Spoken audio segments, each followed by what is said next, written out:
While the Nationals may be in Philadelphia, heading to Walters is still a great idea. The Tokyo Olympics finally here, and Walters is a great spot to catch all the action, whether you're into gymnastics, swimming, or track and field. Walters has enough TVs to watch everything and anything your heart desires. This year, surfing, skateboarding, softball, and sport climbing have been added to the exhibition events taking place, so make sure you look out for those competitions as well.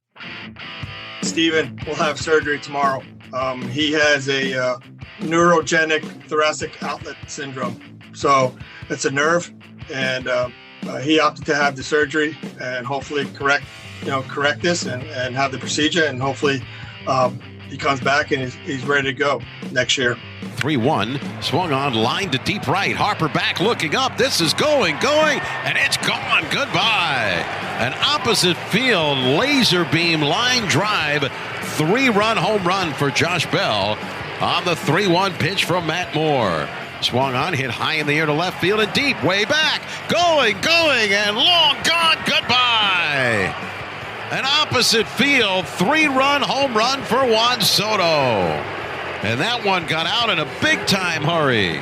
It's the Nationals 6 and the Phillies 1. Hand to the belt, the kick, and the 1-2 pitch.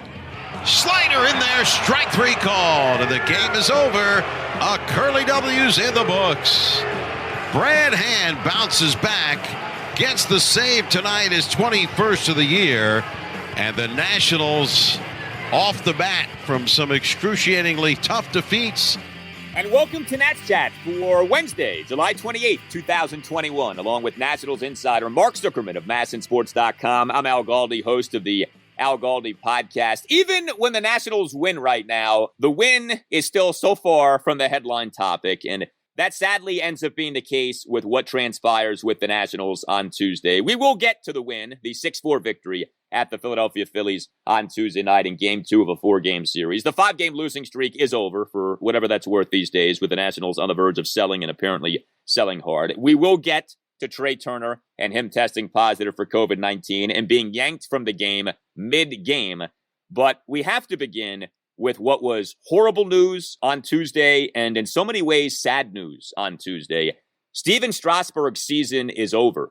And it's not just over because he's been shut down or anything like that. Stephen Strasburg on Wednesday is to undergo season-ending surgery to address neurogenic thoracic outlet syndrome, TOS. For those of you who are hardcore baseball fans, which I know is many of you, TOS has become essentially a 4-letter word in baseball for pitchers. TOS is what Tommy John was, say, 25, 30 years ago, from a standpoint of you run and hide when you get diagnosed with TOS. It is something that wrecks careers. Matt Harvey had TOS, has never been the same since having that. And now Stephen Strasburg is set to have that. We had wondered for months what truly was at the root of the Stephen Strasburg health issues. That he gets diagnosed with needing surgery to address TOS is really bad news. You feel for the guy. And you have to wonder about his future as a major league pitcher. What will Stephen Strasburg's career be like moving forward? Mark, I hate it that we always have to start with gloom and doom topics, but this clearly is the A topic, and it's not a good one. No, and you're right. This is the number one topic today, Al, because this isn't just how it affects the Nationals right now, but how it affects them down the road. And to be honest, it could impact the way that Mike Rizzo and Mark Lerner make decisions here this week, as they try to figure out, we've been talking about they're selling, but are they still trying to win in 2022 or not? And, where would they spend the money that they have? And are they trying to build a top-notch rotation again? And how much of that is Strasburg and Corbin? How much are they a part of it? Well, look, I know they're saying for now that they are hoping that he's back next season and that, it's a return to normal, but they have to deep down understand that there's a very good chance that does not happen. Even if he has a full recovery from this, it may be well into next season before he's even trying to pitch. And even then, we don't know really what kind of effectiveness he's going to have. Now, the list of pitchers who've had this is pretty short, and it's not great. Some of the prominent names are Matt Harvey, like you said, Josh Beckett, Phil Hughes, Chris Young, Chris Carpenter, Alex Cobb, Vince Velasquez, Tyson Ross, who's Joe Ross's older brother. Now, in pretty much all of those cases, the pitchers did come back and pitch in the big leagues again. Most cases, they do come back and pitch.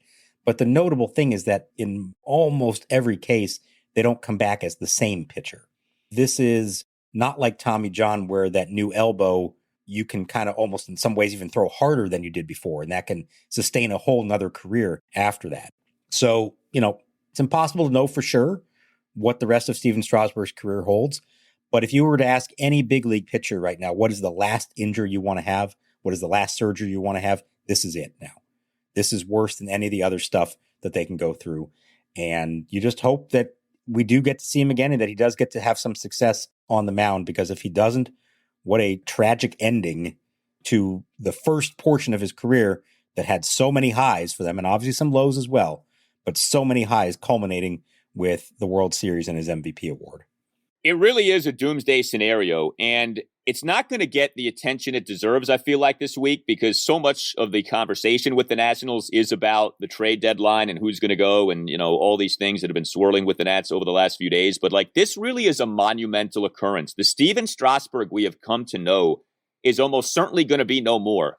And if we see Stephen Strasburg be an effective major league pitcher moving forward, it's going to be in a much different way. And there are, I think, two very different but very permissible, acceptable, understandable reactions if you're a Nationals fan to all of this. Number one is you do feel for the guy. I mean, look, Stephen Strasburg is not the warmest of Nationals players, but he is, I think, at the end of the day, a good guy. He's been a very good pitcher for the Nationals. He is obviously an all-time postseason legend with what he did in the 2019 postseason and also in the 2017 postseason as well. And he's a human being, and you hate to see someone have to go through something like this where their career is almost certainly going to be forever altered. So there's the human aspect of this, the sympathy, the empathy, but there's also the baseball aspect of this. And that is a situation that was already frightening.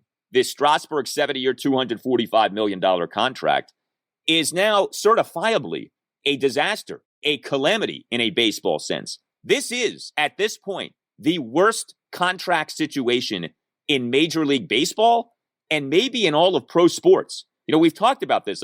Everyone talks about Chris Davis. Chris Davis was 7 for 161, and that's over at the end of next season. Strasburg is 7 for 245.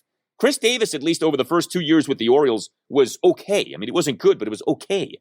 Strasburg has made 7 starts over 2 regular seasons, and we still have 5 years to go with this contract. This is like a nightmare. I mean, if you're the Lerners, you couldn't have scripted this any worse in so many ways. And now you're staring at something where you have to say, first of all, when is he going to pitch again? Like you said, it may be deep in the next season. It may not be till 2023. And to what extent is he going to be a shell of the guy we came to know? If you're the Nationals, that's got to be running through your mind right now.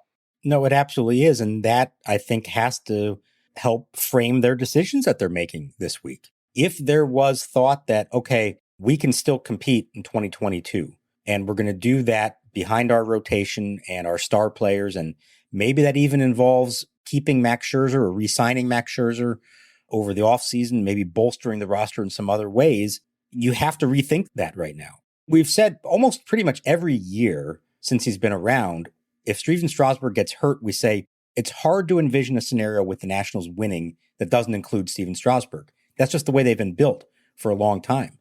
And once again, it's very hard to envision a scenario with the Nationals winning in 2022 with Stephen Strasburg not being a part of it. Where else are they going to get someone to perform the way that they would expect him to perform if healthy? It's really tough. And then when you throw on top of that the idea that Max Scherzer is completely uncertain whether he's a member of the Nationals next year, let alone next week. Patrick Corbin, who's also under contract and has been one of the worst pitchers in baseball the last 2 seasons, despite being healthy. So where do you go from here, and how does that shape what you're going to do from a baseball standpoint? I think these are some really big questions that all of a sudden they are facing here in the next few days, because I do think it impacts how they approach all this. But on a human level, like you were saying, I heard from a lot of people after this who take the approach of, oh God, what is it with him now? And oh, he's so weak, and cashed in all his money and he's not tough enough to try to pitch through all this. Hang on a second here, folks. There is no way he ever wanted to go through all this. Never. And I think we have to acknowledge that he's probably been dealing with something for quite a while. I know they're saying that last year's surgery for carpal tunnel syndrome is not related. The symptoms for thoracic outlet syndrome are pretty similar. the symptoms of carpal tunnel syndrome. Numbness, tingling in your hands, and he had that. And then go back to 2018 when he had a nerve issue in his neck that knocked him out for a couple months. And he came back from that and he pitched great in 2019. But I just can't help but think that this has been going on since then to some extent. And this was the culmination of it all. And he is a human being. And listen to what Erick Fedde said about him after the game on Tuesday. He's a close friend of his, been with him for several years. He knows how much this is eating him up. I mean, I sat next to him on the bench for the last couple months and, talked to him every day. And I hear it in his voice that, we talk about like other guys pitching and he's like, man, I would do anything to be back out there. So hopefully this just finally cleans up the issue and get him back out there. I know this is asking to look into a crystal ball, but I was thinking about the Strasburg situation. Do you think this could play out in a Prince Fielder-like way, where Fielder signed a contract that ended up being a debacle, got hurt, ended up retiring? I mean, Strasburg has 5 years left on the deal. Do you think his career goes another 5 years? Do you think he could end up retiring because of all this? It's so soon to really know, to have a sense of that, Al. I think he gets the surgery. I think he goes to the rehab. I'm sure he's going to talk to guys like Matt Harvey and others. And look, again, most pitchers do come back from this. It's just a matter of, do they come back and still be effective pitchers? And a lot of them have not been able to do that. So I don't think, the little bit that I know him, it's tough to really get to know the guy even after covering him for a decade. I don't think he's the type who just wants to walk away like this and think that this is somehow going to be the defining characteristic of his career. I think he's going to want to work his way back. Now, as he tries to do it, maybe along the way he realizes this is not going to happen, but that's a long way off until that is the case. One other thing that I'll point out here, and I don't know the answer to this yet because there was so much going on during the course of the day and night that I didn't have a chance to look into it. But most mega contracts like that include some kind of insurance provision in them. And if a player suffers a career-ending injury, often a large chunk of it is covered by insurance and the team is not responsible for it. I first encountered one of these when I first started covering baseball in 2001, covering the Orioles. Albert Bell was forced into retirement in spring training because of a degenerative hip condition. He still had several years left on his pretty big contract with them. And because he had insurance on that contract, because the Orioles had insurance on it, they were not responsible for something like 60% of the remainder of the deal. So I don't know the details of Strasburg's deal, but it's fairly standard for that to be part of these kind of contracts. So we're looking way ahead here, and so much has to happen between now and then. But if it ever got to a point that he had to end his career as a result of this injury, it's possible the Nationals would not be on the hook for all of the money. Well, I'm glad you brought that up because I was going to ask you about that, because the Washington football team had insurance on the Alex Smith contract and was actually able to get some money back in that way. And I think it would matter from a baseball standpoint because these big money deals that don't work out, they hinder teams not because there's a salary cap in baseball, but because your budget gets eaten up by a contract that's doing nothing for you. So if all of a sudden now your budget isn't being taken over by this contract, or at least the burden of the contract is lessened, then maybe that might compel the learners to spend money on starting pitching as opposed to saying, well, we can't because we got all this money invested in Strasburg. So we'll see. Just an awful situation. It was a bad situation that now is like 10 times worse in a season that just refuses to give us good news. It continues to be one bad thing after another. Are you a law firm partner looking for a better situation for your practice and a blockbuster contract worthy of Juan Soto? If so, you should call Mason Kalfas of Zenith Legal in Washington, D.C. He works with law firms and lawyers on finding the perfect match. No platoons, just superstars. Some lawyers switch firms because of conflicts. Some lawyers switch firms for a better platform for their practice. And some lawyers switch firms for more money. You need the Scott Boras of legal headhunters working for you, and that's Mason. Mason will work with you to find a better fit for your practice and ultimately the best deal for you and your entire team. Call him today at 202-486-3535 or check out his website, zenithlegal.com. This is an unprecedented time in the legal market, and many top firms are looking to expand. Call Mason today. Zenith Legal also works with associates and distinguishes itself on personal service. Zenith Legal doesn't just spam resumes out to law firms. Zenith Legal talks to the right people and gets your resume in front of the decision makers who matter. Whether you are a Rainmaker partner or a mid-level associate, give Mason Kalfas at Zenith Legal a call today to accelerate your career. Call today, 202-486-3535. I found out right after he had scored. We pulled him. I had a protocol. I have to pull him right out of the game. So he goes in and do the protocol. He's got to go get isolated right away, and now he'll get tested, and then from there we'll see what happens.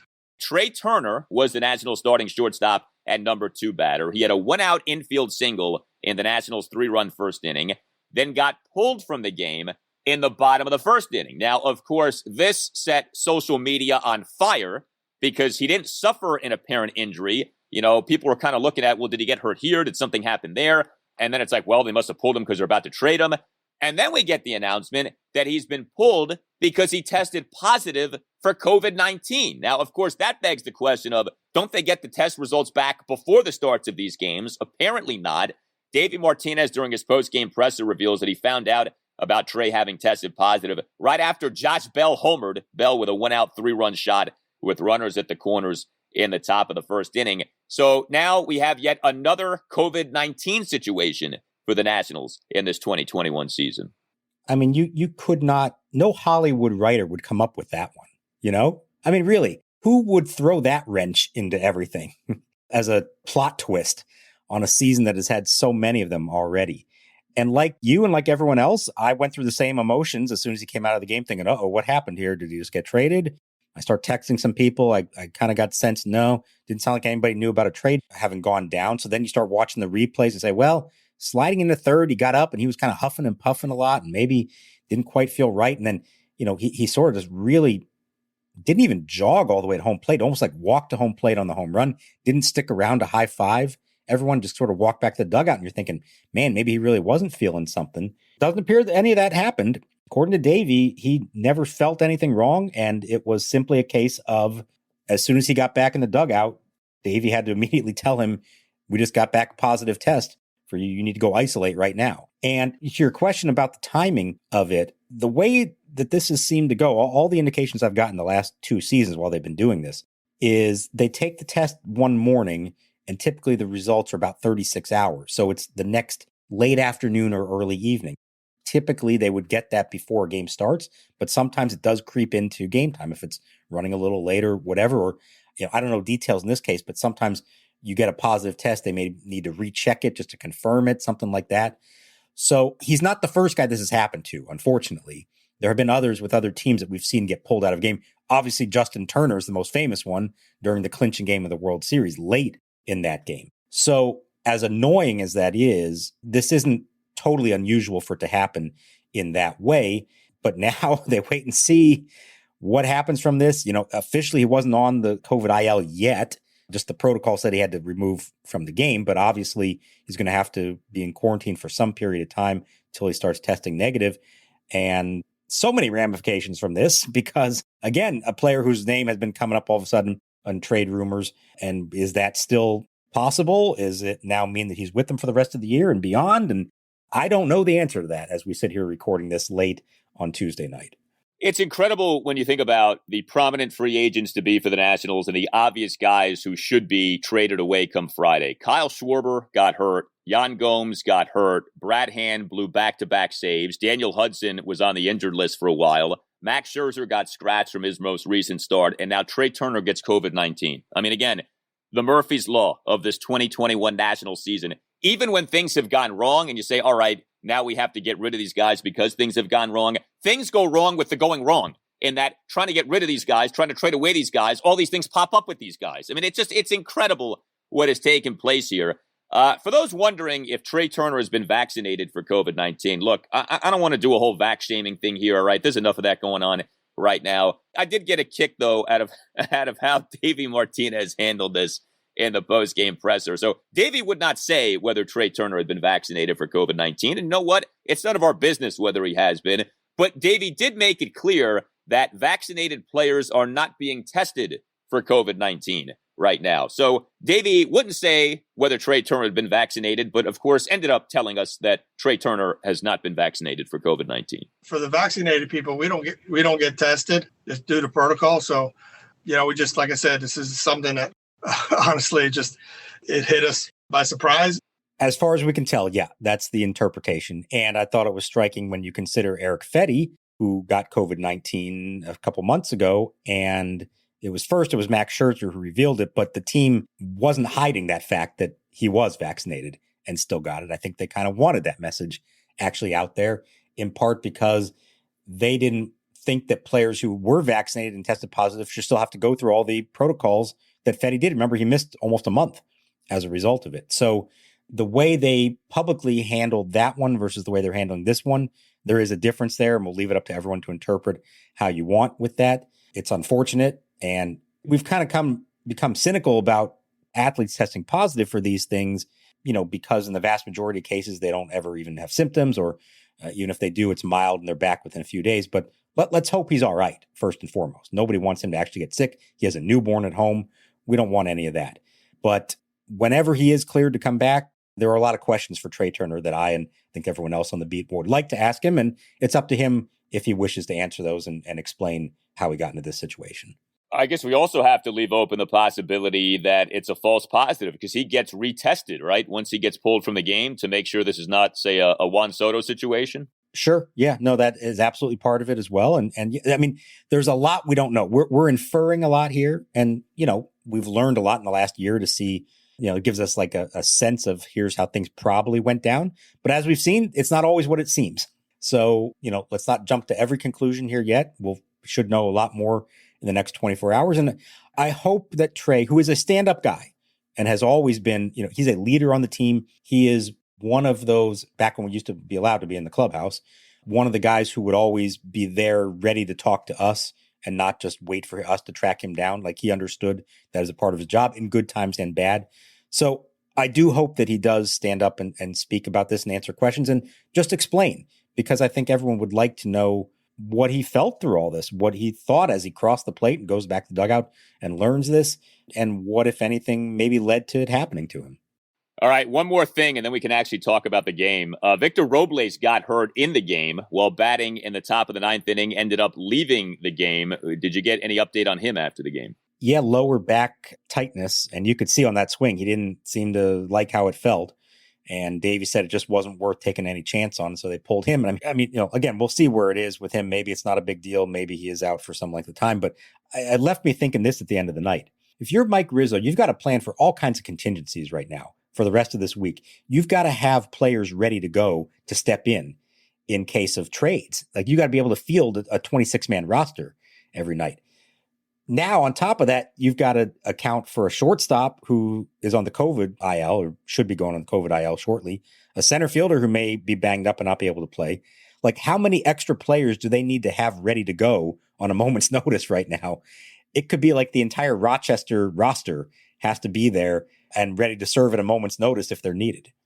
Yeah, it very much could be that way. We'll see here. We know the word is that Luis Garcia is coming back to the major league level to take the spot that will be vacated by Trea Turner once he goes on the COVID-19 IL. And who knows what's coming here? I mean, the trade winds continue to swirl on Tuesday. There was still so much more out there regarding the Nationals. Apparently, Kyle Schwarber, there is interest in him, even though he's been out with injury. There continues to be a ton regarding Max Scherzer. Ken Rosenthal of The Athletic saying that teams pursuing Scherzer believe Nats want to act within next 48 hours. So, by the time we next do this show, we could already have deals having been made with this team. So there's just so much going on with the Nats right now, including, of course, a season that still has 2+ months left. I mean, it'd be one thing if we were in the middle of September. We're in late July. The season doesn't end until early October. We still got about, 60 games, give or take, to go in this season.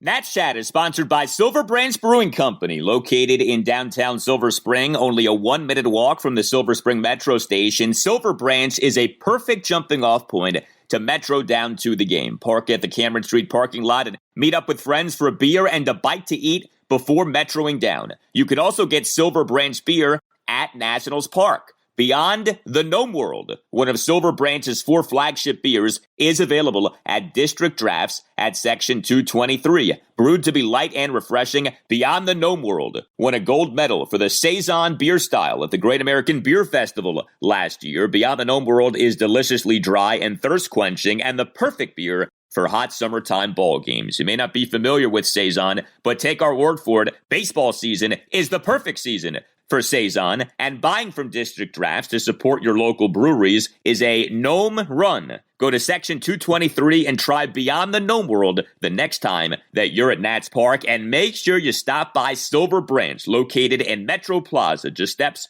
from the Silver Spring Metro. Silver Branch Brewing Company. When you come in, let them know that the Nats Chat podcast sent you. Treat the whole family to a fun night of baseball with the Bethesda Big Train at Shirley Povich Field. Big Train Baseball is the perfect mix of small-town charm and big league talent right here in Bethesda's Cabin John Regional Park. Visit bigtrain.org/tickets to reserve your seats for tonight's game and all other home games throughout July. Here's the wind and the 1-2. Swinging a hard ground ball up the middle. Diving stop, Harrison from his knees. He throws him out at first. And Segura running through the bag, doffs his helmet in Harrison's direction. What a play by Josh Harrison.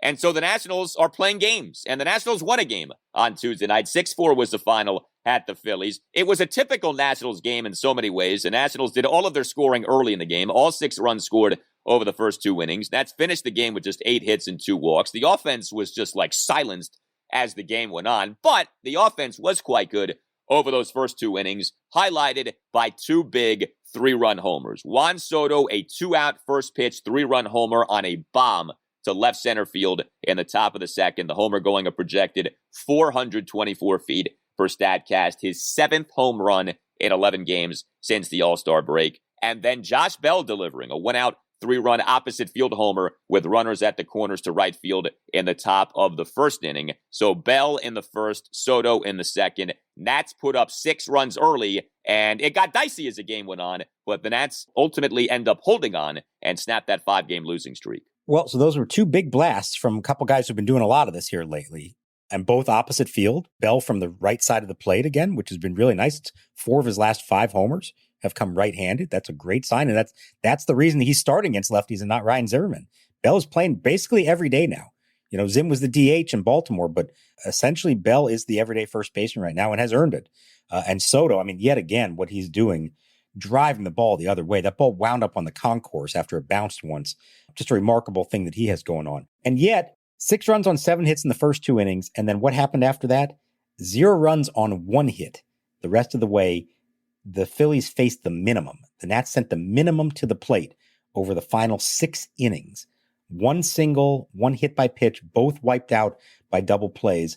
And so they found themselves yet again, Al, in the 9th inning, clinging to a 2-run lead, the top of the Phillies lineup coming up. And lo and behold, the bullpen door swings open. And guess who comes out seeking his first save in quite a while? Aloha, my name is Mr. Hand. Brad Hand was back out there. Never say that Davey Martinez doesn't stick with guys. If Davey likes you, Davey will stick with you. And Davey stuck with Brad Hand. And that faith was rewarded as the bullpen, for the first time, it felt like in forever. I don't know if the reality backs this up. But the bullpen actually was quite good, ultimately, in this game. Now, it wasn't always easy. It wasn't always smooth. Kyle Finnegan pitched for what felt like 2 hours in that bottom of the 8th inning, but ultimately it was a scoreless bottom of the 8th inning. But 4 Nats relievers combined for 4 1/3 scoreless innings, and Hand, of having a blown save chance in each of the previous 2 games, does get the job done. Scoreless bottom of the 9th, despite facing the Phillies' numbers 1 through 4 batters. I mean, this was not the bottom of the lineup that Hand was facing, and Hand gets the save despite an atrocious throwing error by Carter Kieboom. We got to talk about Kieboom as well because he was a mess defensively in this game. 0 for 4 with a strikeout at the plate. But Kieboom, just one of the worst throwing errors you'll ever see. 1-2, swinging a ground ball, slowly hit the third base line. Kieboom has it. Jump throw across is way wide of Bell into foul ground for an error, and Segura goes to second base with nobody out. I can't believe it. A slow ground ball. Segura's not a fast runner. Kieboom could have planted and thrown. Instead, he threw off balance a sweeping throw that was at least 15 feet to Bell's right and beyond him. He had absolutely no chance to catch this ball. Not all throwing errors are created equal, okay? Sometimes, like, the throw is a bit off, the runner ends up being safe, you get charged with a throwing error. And then sometimes you throw the ball into, like, the second deck. And that's what this was from Carter Kieboom, a grounder by Gene Segura on a 1-2 pitch to begin the bottom of the ninth. Kieboom throws the ball. I mean, Josh Bell is a big dude. He had no shot at catching that baseball. And this was off multiple defensive screw-ups by Kieboom with D.D. Gregorius batting in the bottom of the eighth inning. Kieboom whiffing on an attempted backhanded catch of a foul ball off the bat of Gregorius with nobody out. And then Kieboom, and this drove you crazy, struggling to get the ball out of his glove. Tailor-made double play grounder off the bat of Gregorius ends up being a force-out grounder that should have resulted in a double play. I mean, everyone knows the deal with Kieboom, right? He may be playing for his major league life as the rest of this season goes on. Not a good showing on Tuesday night. It was not at all. That's 3 plays that just have to be made and plays that are routine plays. Now, the pop-up down the line, that was a long run and all that, but my God, I thought it was fair when it landed. I really thought, oh no, they're going to blow the game because of this. Thankfully, it was by one blade of grass, it was foul, thankfully. But the other 2 plays are just plays that big league infielders have to make. You know, I get it. Every once in a while, something's going to happen. You mess up a play, but it looked to me like a guy who's not comfortable out there, maybe putting pressure on himself in the situation he's in. Let's also point out that he's still 0-for on the season at the plate. Let's see what happens the next few days, but I anticipate we're going to be seeing a lot of Carter Kieboom the rest of this season. And we probably should. It's probably time once and for all for them to decide, is there any hope here anymore or not? Based on what we've seen so far, it's not looking great for him having a future here. But that was bad. All of those were bad. And I mean, you thought, my God, Brad Hand's going to blow the save, and it's not even going to be entirely his fault this time because he didn't get any help. Now, thankfully he did. He got through it. As far as Hand being used in this game, I'm going to throw Davey a bone here because that bullpen is so burned up right now. Daniel Hudson could not pitch. He had gone 3 in a row. Finnegan wound up pitching for the 3rd game in a row this time. Hand was pitching for the 3rd game in a row. I don't know who else you go to at this point. You're going to trust Austin Voth to close it out? I mean, maybe you say, hey, let's give Finnegan a try, but they needed him earlier. He had to pitch the 8th, essentially in Hudson's role. So I don't know who else they had. And it's remarkable. Everything else that's happened this week, Al, they've been in position 3 straight days like this to try to close out a game in the bottom of the 9th. So like in some respects, like in spite of all their issues, they could be on a 3-game winning streak right now, if not for a couple blown saves. It's crazy how they keep finding themselves in these spots. You would think there'd be one game along the way where it's a lopsided game and they don't need to use their top relievers, but every single day, this is what they've had to do. So good for Brad for getting through it and getting out of it. And, you know, he needed that one, obviously. Yeah, and the Nats maybe needed that more to help his trade value. I mean, if you're an opposing general manager, I don't think you should let one game alter how you feel about a guy. Like, you either like Brad Hand or you don't. But that would not have been a great look, blowing saves in 3 consecutive games leading into the trade deadline. Like, GMs are human beings, and at some point you have to say, well, what do we want to touch this guy for? He's nuclear at this point. Erick Fedde was the National starting pitcher on Tuesday night. 4 runs in 4 2/3 innings, as he ended up being bad for a 4th time in 5 starts since coming off the 10-day injured list. He has not been the same pitcher since he came off the 10-day IL. The only good outing he had was against the Miami Marlins. Fedde in this game, 8 hits, 2 homers, 3 doubles, 3 singles, 4 strikeouts versus 1 walk. He gives up a run in the bottom of the 1st on the 1-out full count RBI double by Bryce Harper. Gives up a run in the bottom of the 4th on 2 more doubles. Leadoff double by Rhys Hoskins, 2-out ribby double by Odubel Herrera. And what killed you about that bottom of the 4th, each guy was down at 1.02. So he had Hoskins down 0-2, gives up the double. Had Herrera down 0-2, gives up the double. And then came the bottom of the 5th inning. Fedde giving up 2 runs on back-to-back 2-out homers, one of which was an inside-the-park solo homer by Bryce Harper, and then a 2-out homer by Andrew McCutchen. I don't know what McCutchen's numbers against the Nats are. They do seem to be really good, though. It seems like McCutchen kills the Nationals. I'll have to look those up. But you had the inside-the-park homer, and look, let me give Harper credit. He flew around the bases. He looked great running around the bases there. And then McCutchen does the Nats dirty there again. You know, it's funny. It was not long ago you had, Fedde and Ross and Fedde. Fedde was trending upwards. Ross was trending downwards. And here we are. And, of course, it's the exact opposite now. You know, you feel good about where Ross is at. And Fedde all of a sudden is kind of back to where he was going into this season. His calamities have seemed to derail him when he was going so well, and then the COVID test, and he comes back from that, and then he has the minor oblique injury and just hasn't been quite the same. I thought he was all right for those first 4 innings, and then he took a comebacker off his leg, that one that kicked to Josh Bell to end the 4th. And it sounds like what they were saying is that was still kind of bothering him in the 5th, and maybe it screwed him up a little bit. It was mechanics. I'm not going to use that as a total excuse for his performance, but, I think it is something at least that may have, caused him to be a little bit different. You know what Bryce Harper is in his career against Erick Fedde? These are old high school teammates, by the way, from Las Vegas. Harper's now 9 for 18 with 5 homers. That is insane. He owns him. He absolutely owns him. Now, this one, I thought, not going to say that Robles should have made the catch, but it was not a great timing effort on his part to leap for the ball. Again, tough play and all that, but I thought maybe it could have been a little bit better on his part, maybe have a little bit better of a chance. So that one was tough. And now McCutchen, he absolutely has been a Nats killer for a long time, going all the way back to when he was with the Pirates. I'm looking at his career stats against them right now. His rookie year, 2009, he played 4 games against the Nats and he hit 4 homers. Hit .563 with 4 homers. For his career prior to this game, .313 average, .387 on base, .588 slugging. And this year, again, prior to Tuesday's game, was hitting .370 with a .471 on base, a .1322 OPS. And this was his 4th homer against the Nationals in 9 games against them this year. So yes, he, as my friend Bill Ladson would refer to guys who would do this against the Nationals like Giancarlo Stanton, he is a living legend as far as the Nationals are concerned. A total Nats killer. He's on the short list among the guys over the years who've done it to them.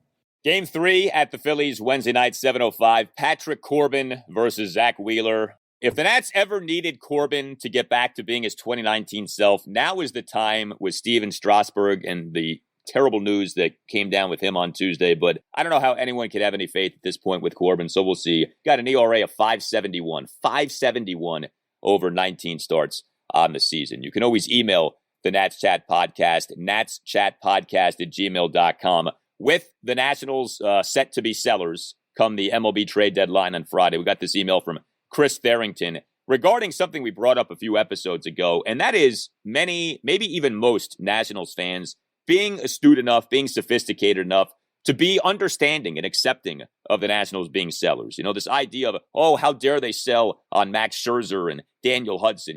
Don't trade Huddy, things like that. No, I think most Nats fans understand that's the way to go for this season. It doesn't mean that the team is going to embark on some 5-year rebuild.